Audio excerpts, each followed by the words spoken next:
Hey my friend, you have a raised garden bed and are not fully sure what to plant and how many plants you can fit into this garden bed for the upcoming season?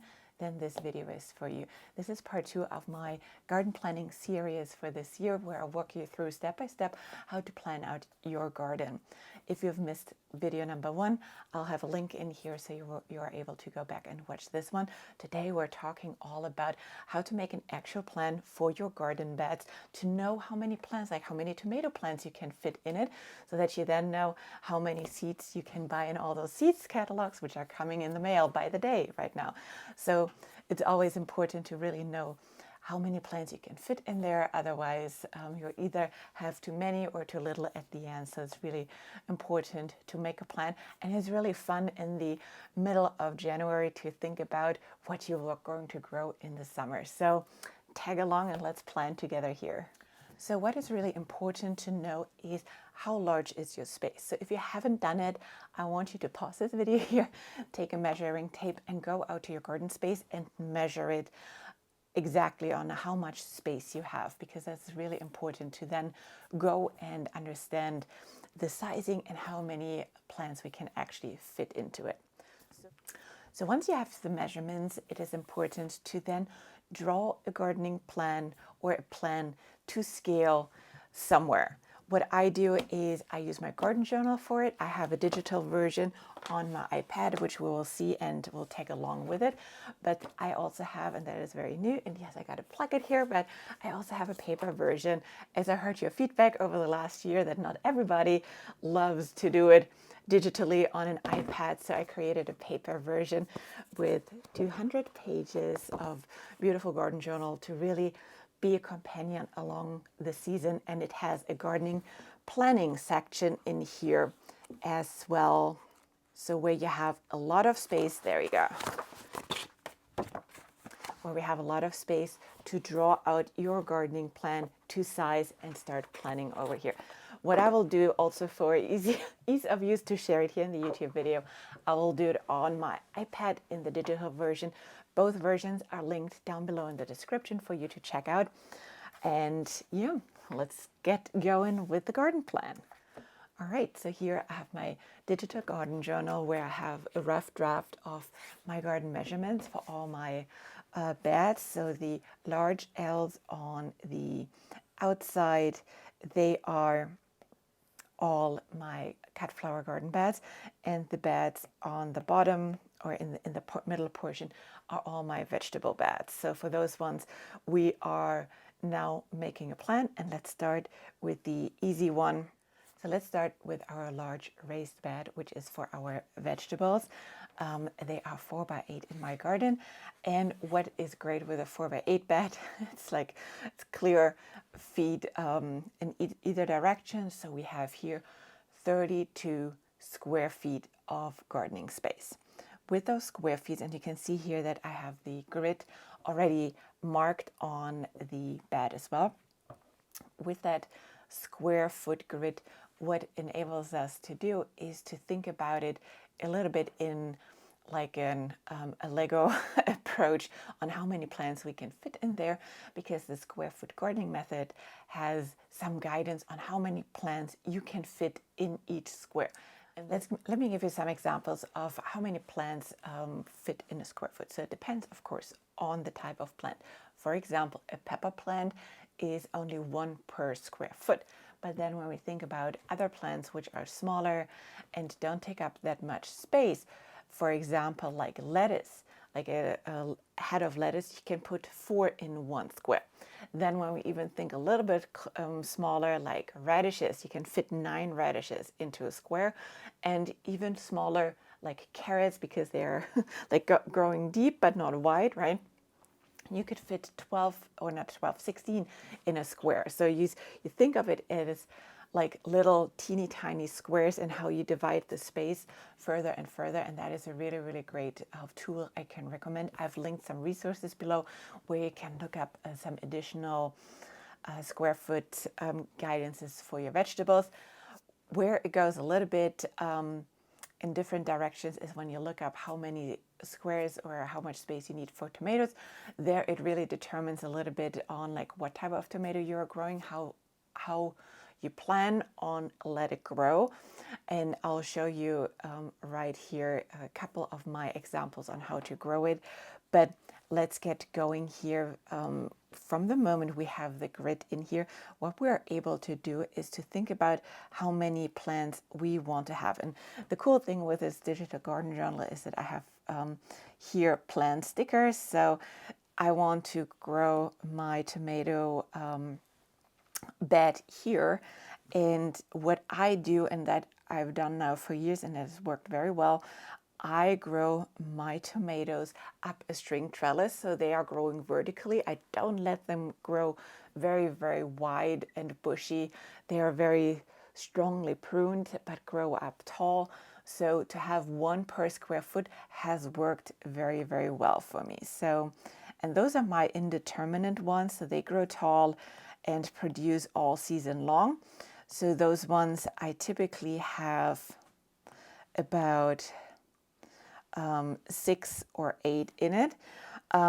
Then we go into the determinant ones, and that is where I give them more space. So I love, love, love to grow pasta sauce. So what we do is last year I grew, I think 8 in total paste tomato varieties, and that was wonderfully. They are the determinant variety, which typically grows not as tall. Supposedly last year they were taller than my indeterminate. I still don't know why, but oh well. But they are supposed to grow not as tall, and the fruit comes pretty much in one major swoop. You will still have some fruit set afterwards, but the main swoop comes all at once. So you have enough also to do the canning and the tomato preserving and making all the sauce you want. So for that reason, these days I only plant like 6 heirloom varieties, like the indeterminate varieties, and more plants on the determinate paste tomato side, because that's how we're using tomatoes most of the time in salsas and in sauces and marinara sauce and whatsoever. So that is truly where most of our tomato consumption goes toward too. Nevertheless, of course, I want to have my tomato sandwiches all through summer, so I will still have some determined varieties. So what I also like to do is then just quickly note down like indeterminate, and then 3 determined. And then what we grow on the sides. So typically I have always like peppers flanking it. That looks quite crowded when you plant it out in May, but once the tomatoes get size, the peppers have more room to grow, and for that reason that works very well. And typically I have eggplants on the corners. So let me go back here to my stickers. Where do I have my eggplant? No, vegetables. There you go. No laughs about the eggplant emoji here. So one of that and one of that. I'm going back and forth between like 2 or 1. Last year I had just 1, but then I kind of fell in love with like really grilling eggplants again. So this year I want to grow 2. And then let's go and put the peppers in. I always have next to the tomatoes all sweet peppers, different type of sweet peppers, but all sweet peppers. So 1 per square foot. And actually, let me move that over here because I want to plant some basil in between. That is the mistake I made last year. I had just basil tucked like in the cracks in between, and I had a new variety of basil which turned into bushes. So it got a little crowded. So for that reason, I'm taking a couple pepper plants out, giving them a little bit more space between the basil, but I always love to swim in copious amounts of basil. If I have too much, I make basil pesto, which I love. The family loves this as well. Or I dehydrate it for herbs, and I love also to give like herbs packages away. So long story short, there is no such a thing as too much basil. So for that reason, we'll plan some space for the basil, but let me go here with the peppers. And like 2 more. And this is a really, like, if you're a visual learner, this is something what I can really, really highly recommend, because it's just so, it's so cute and it's so easy to remember and so easy to calculate how many you need in the end, right? So then let me find the basil. Where, oh, there's the basil. Oh, basil is large. Let me get that one here. And here, and here, and here. And then what I have always on the others, and on the other side of the bed, is my ground cherries. I love ground cherries to just snack them all along. I always freeze a few to put it in a pie for Thanksgiving or in the winter, or to make jam out of it. If you've never made ground cherry jam, I can so highly recommend it. It tastes like sunshine. And yeah, for that reason, like the Aunt Molly ground cherry variety is just something what is on my forever grow list. So that comes here.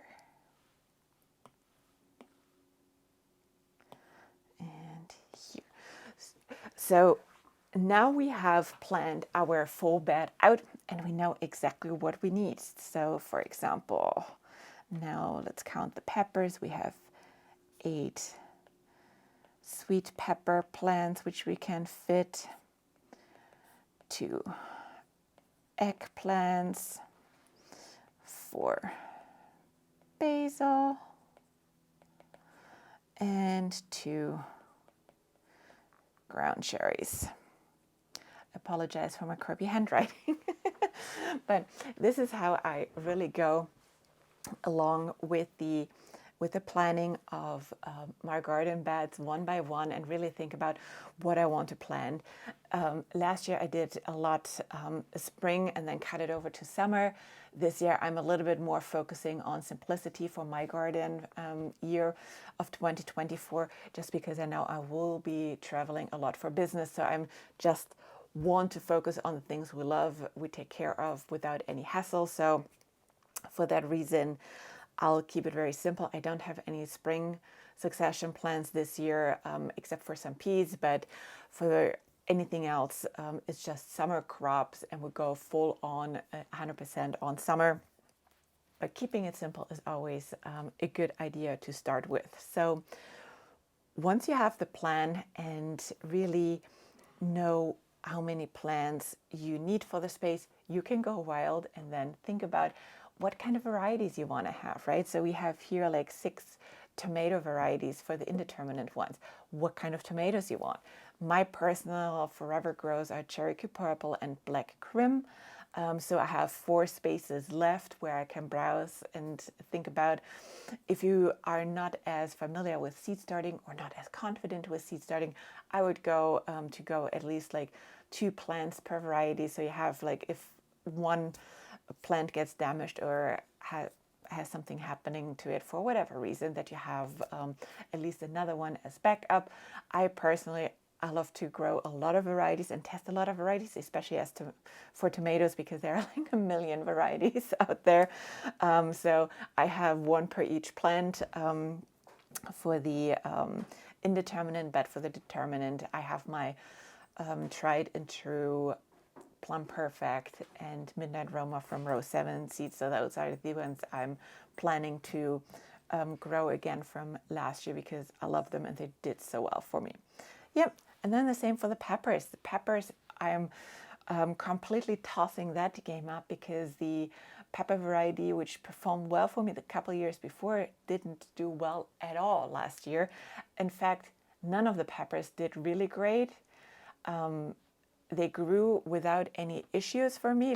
The year before, I had like some bugs eating them from the inside out. I haven't seen that last year, luckily, but they weren't very high yielding either. So it was like a weird year. So I'm throwing all the varieties up in the air and plant some new ones and just see how it goes. So that's the fun with gardening, right? You can really plant and dream up and grow those varieties which you feel for and love to.